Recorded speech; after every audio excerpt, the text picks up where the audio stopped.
Okay, so now we are going to go into the Darkroot Garden and kill a Black Knight, and we're going to get the Knight's armor, which is very good armor when you have Havel's ring. So I'm in the area by the blacksmith, and I fucked up. I skipped recording. There was in this room that I'm in right now, I skipped recording the boss. I just forgot to hit record. So you killed a boss right there? It's a mini boss, I would say, because it's not a named boss. Like, the bosses are the ones that have their names show up on the screen and have like crazy epic music playing. That guy, not so much. He's tough, and he's as tough as a boss, I would say, but he's not a boss. But he's incredibly slow and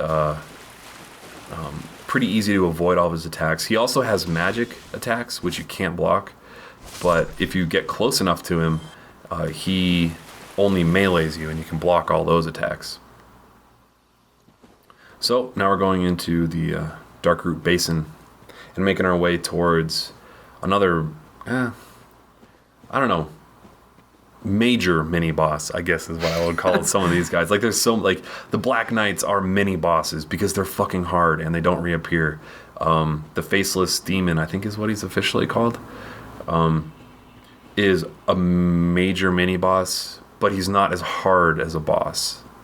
And we're also going to see one more mini boss on this video that we're going to kill in the next video.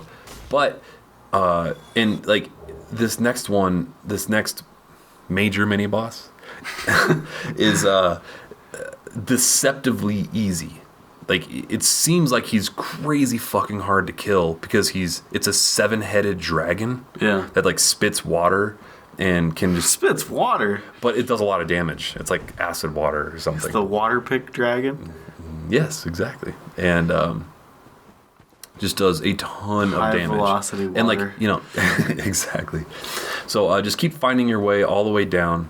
There is another bonfire at the very bottom of this hill, so be sure to activate that and rest there before trying this next kind of area. Well, I mean, you're gonna have to kill the Dark Knight or the Black Knight before. Oh, there he is. So I try to pull off a cheap jumping stab, and I almost fell off the goddamn map in the process. Yeah, that looks pretty close. Sucked. Yeah. So kind of lure him up onto an area with a little bit more room to work. Like, I don't like fighting people and bosses in super narrow corridors. On the edge. Sometimes, or very specifically on the edge. Yeah. So same thing that you've been doing for the last couple Black Knight bosses, and Havel. Do everything you can to get behind them and just block their attacks. And these guys only do physical damage, so you should, as long as you have a shield that blocks 100% of physical, if you're good with managing your endurance, it shouldn't be too hard. Anyway. So, is there a map? There's no map. No map in this game whatsoever. Gotta memorize it. There's maps online that people have drawn. Oh, people drew? Well, it seems like they scan them out of a Brady Games or something like that, or a Brady Guide. They don't just draw it in Microsoft Paint? No, I haven't seen any Microsoft Paint maps yet. I'm sure there are some out there, though. So, yeah. Oh, I didn't kill him. Bitch. Do you think this game would be better with a map, or is it like cool that it doesn't have one? That's a good question. I would say, would it be better with a map? This game is all about the challenge, so giving you a map would reduce some of the challenge. So in that regard, I would say no. To make it more accessible to make it more accessible, the average I don't Joe. think it makes it that much simpler to have a map, especially if it's a map where it progressively unlocks it as you explore those areas. So like I haven't been to X area before, so it's got Fog of War over it. I think that'll make it a lot more accessible. but obviously making this game more accessible isn't what the developers want. No.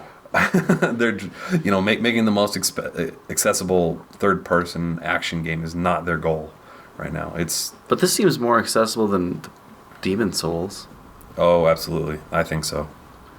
We're kind of getting close to the boss fight.